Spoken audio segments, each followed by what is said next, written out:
So, the big news that came out on May the 4th from Disney, Star Wars at least, was the rumors that were previously just rumors that Taika was going to be directing a Star Wars film was confirmed. He's going to do a Star Wars film. Now, maybe I missed this, maybe I didn't. I could be wrong, so one of you correct me if I'm wrong.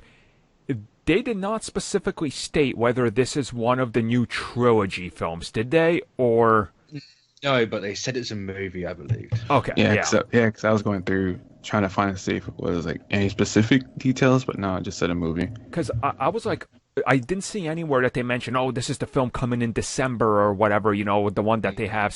So I'm going to believe that maybe this is a different Star Wars film and they're still going to develop the other one. I mean, I assume they are, but those dates they've had for a while, they're going to get something else for that. Of course they are, because Avatar's got to shift again, which means Star Wars is going to shift. They're probably going to move each back 1 year. I mean, that would kind of make sense. That's also their whole we're putting a slight hold on the movies, which those movies were never going to happen. Yeah. Not in those dates anyway. They're always going to get something. Totally. So yeah, Taika, first and foremost, that's awesome. I mean, firstly, he lied. Of course, but yeah, yeah. Again, someone in the industry lying about a project. And he even joked about it. He goes, "Well, I guess the rumor was true." Yeah. Oh, that good old Taika.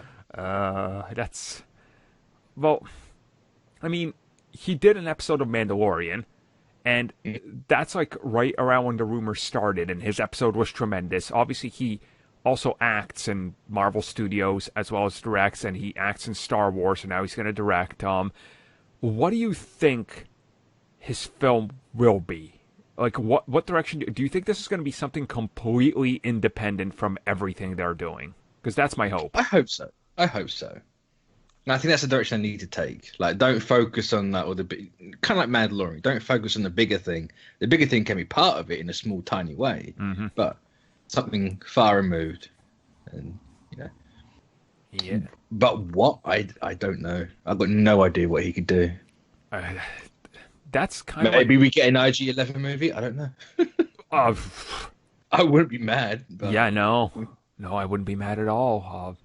The thing with Taika though is he has so much range and ability, and he's also a little out there that he could literally just do whatever.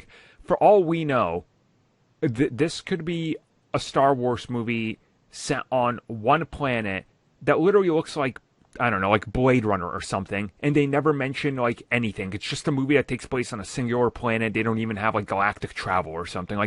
They could literally go so far left field that we don't know what they're expecting. I think that's what excites me the most. When you hire a director that's kind of known for what they do, you kind of already build up the expectation. Okay, I see why they hired them, right? It's kind of like when they get the Russo brothers back for Marvel Studios, which will happen. We're going to be we kind of know what those guys are capable of and what type of style they have. When you get Taika, you have no idea what you're getting. At all, because he's so all over the place, and that gets me excited. Because, fans will complain no matter what he does, and he'll get turned on real quick. You can read the comments you know what he's going to do. It's just going to be some dumb comedy. It's comedy's obviously going to be a huge part of it, but what he does with everything. Plus, have you guys seen Star Wars? The now hailed masterpieces of the late '90s and 2000s. The prequels are literally comedies, and not for the reasons you think. It's not because they were intended, even though they tried out with episode 1. They're comedies because they're so just different, and stylistically they don't mash up in style to the originals. So it's or each other, or each other. Yeah, actually. So I don't know. I really hope that maybe Disney's figured out that maybe they should sit down Taika and whoever else is working on other Star Wars stuff, which obviously they announced that series we just heard rumors about with the female character and all that, that's been confirmed, the writer and director and all that. It's look, we're just kind of confirming this on the side as well.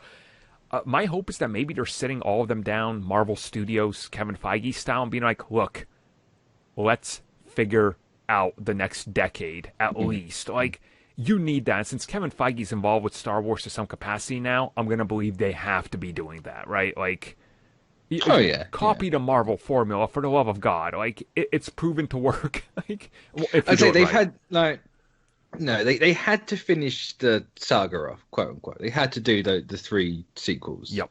You know, George was always wanting to do them. They had to do those. Whereas now they've got free reign.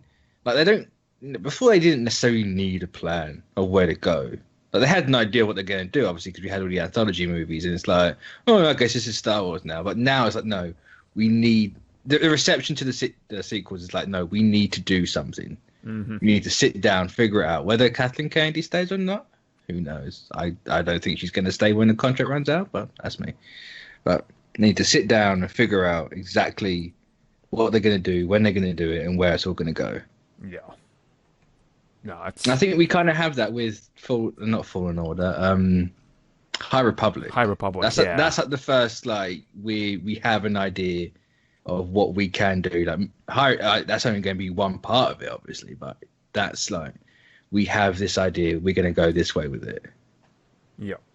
I mean, that's kind of the trajectory, I guess, is like, be different. And like you said, they had to do the sequels. And like, if they would have announced, we bought Star Wars, but we're making our own thing, people would have complained, well, make sequels. Like, finish off the story, you know? So it's like, now that they're done, they can finally move past that, and we're finally seeing that. It's like, oh, there's this new series that's going to be on Disney Plus that's not connected to anything we're doing. So I think they're going to wrap up the Obi-Wan, the Rogue One prequel, and then after that, I think it's going to be all uncharted territory. Like, it's... Yeah.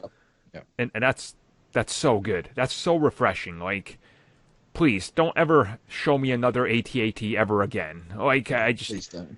I mean, I can live with all like the, hey, you remember this thing? Because it's kind of like ingrained in that world. Now, you know, even the Mandalorian, like that, as far as removed as that thing was, it's still like, hey, here's an AT-AT or ST, whatever, which one it was. But then again, I'm fine with it at this point. Like, Mandalorian was like, you know this obscure toy from 1979? It's true. The posing stormtroopers that, like, 3 dweebs had? Yeah, we're going to make that thing canon now. It's like, wow. Like, you know, I'd be okay with doing more of that. Just bring in the ridiculous things that were, like, toys and stuff. Like, do some of that stuff. The fun stuff, you know? Like, and also, make Brie Larson Revan to make everybody rage. God. See, I was going to say, like, just get Larson in Taika's movie. Please. She's done a ton of comedy before. She's great at it. Just do it. Can you? Oh, God. I don't care if it pisses people off or not. Just do it. I just want to survive long enough to see the outrage and the headlines. That's. I just want to live long enough to witness this myself. That's my new goal in life. So, with that in mind, you know, Star Wars hopefully has a bright future ahead of it. Hopefully the fans accept what is going to happen. I mean, it'll be a 50-50 split as anything Star Wars these days. And hopefully the game side of it can also start picking up steam, because as we talked about in the podcast, you know, when we open up the podcast, they seem to be figuring out, hey, people like single-player, story-driven content. Maybe do more of that. So, like... Hopefully they can start working together in advance. La, can't hear you. Yeah. He's like, nah, we don't know what you're talking about. And just quickly, while we're on Star Wars, do you think maybe they should coordinate something that's like, hey, look, this new movie's coming out. We'll have a game set in that same time period or something. Like, they need to do something like that. I mean, with the behind-the-scenes content that they showed, they're trying, at least now. Yeah. I mean, for what it's worth, I'm not like gonna downplay. I mean, they're trying, but we haven't really seen it. The only thing we've seen so far is with was it Battlefront 2 single player story, and that one was kind of a mess. Oh, that was not good. Let's put it that way. I didn't play Battlefront 2 after the first one. I was like, I got fooled once, not doing it again. Yeah, because I'm just thinking, I remember them making like a big deal saying like, this is canon to the mythos. about the single player story to Battlefront 2, and they introduced all those new troopers. Where they had the now they're red this time. Oh yeah. And Yeah, the Sith troopers, yeah. Yeah. and what's his name? Palpatine in a not a clone, but he was like a holographic head or whatever the hell he was. Something of those sorts. God knows. Exactly. God knows. Game. Exactly. That's where it's at. So, that is that for the Star Wars talk this week. Hopefully, Star Wars is off to something that fans can accept a little more, but that's doubtful. But hey, we'll find out in the future. So thank you for taking the time to watch that video. If you guys would like more content that we offer here for channel members, which you guys can check out in the little join button down below, we do offer additional content, such as exclusive podcasts and topic discussions, our gaming podcast, Star Wars TV series reviews, Marvel show reviews, DC Universe and CW reviews. We offer personal vlogs, backlog reviews of TV shows and movies, video game topics, and Q&As. And of course, in one of our best tiers, we offer audio commentaries on TV shows and movies, along with a bunch of other stuff you guys can check out just by clicking that join button and seeing what is on offer.